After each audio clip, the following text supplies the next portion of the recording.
divertissement pur, c'est cette énorme sphère qui est à Las Vegas. Alors là, c'est la capitale mondiale du divertissement et du jeu, s'attaque, après avoir fait dans le futurisme, s'attaque au plus grand film familial de l'histoire des États-Unis, qui est Le Magicien d'Oz. Alors, ça a été annoncé cette semaine. Il n'y a pas encore beaucoup d'images de ce à quoi ça va ressembler.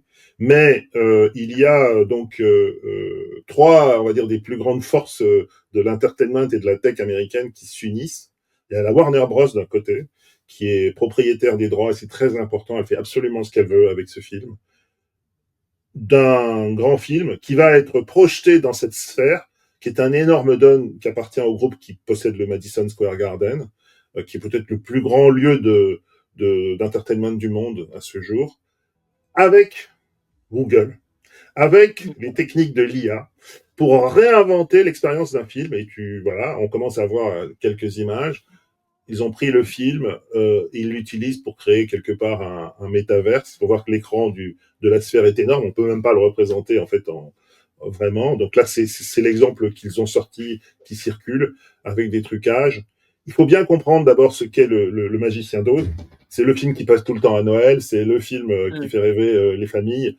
On peut regarder déjà ce qu'avait fait la Warner pour les 75 ans. Il avait fait une version IMAX.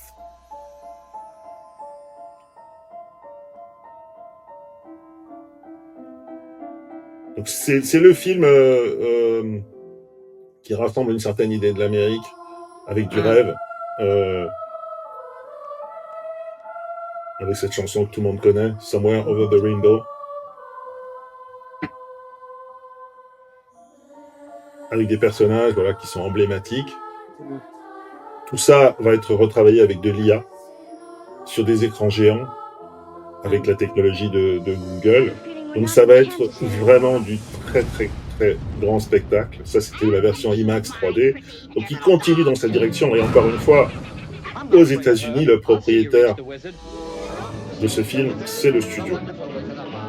Il n'y a pas de notion de droit d'auteur. Il y a du copyright. Et ils ont le copyright. Et donc on va voir en grandeur nature des choses qui, si elles réussissent, seront, je pense, la norme, notamment chez Disney. De faire vivre des univers et de les décliner avec des expériences IA dont ils ont le secret. Et c'est à peu près les meilleurs possibles qui sont là autour de la table. Ils ont annoncé ça parce que finalement, ils veulent faire du Dôme un lieu, comment dire, populaire et familial. Il y en a un deuxième, je crois, qui est en construction, je sais plus si c'est en Arabie Saoudite ou à Dubaï.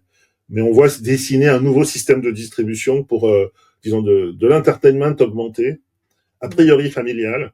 Et je crois que c'est de par le gigantisme d'une part, mais de par l'usage dès le début de la technologie, une nouvelle forme de parc à thème, ou en tout cas quelque chose qui, si ça marche, deviendra, je pense, la norme de Disney et de beaucoup de parcs à thème, que ce soit le Futuroscope ou même la Géode à Paris, qui a été racheté par Pathé. On voit bien qu'il y a quelque chose qui est en train d'évoluer et avec finalement des recréations virtuelles.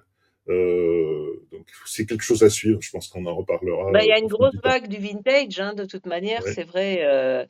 D'ailleurs, dans la Black Mirror, il y a un épisode immersif, entièrement immersif dans un film en noir et blanc. Mmh. Donc, on sent qu'il y a un gisement qui est inconnu des jeunes générations à retourner chercher avec des personnages forts. Je pense que si tu fais Méliès en immersif, c'est canon, quoi. Bah Donc, oui. Bah oui. tu retournes à la source.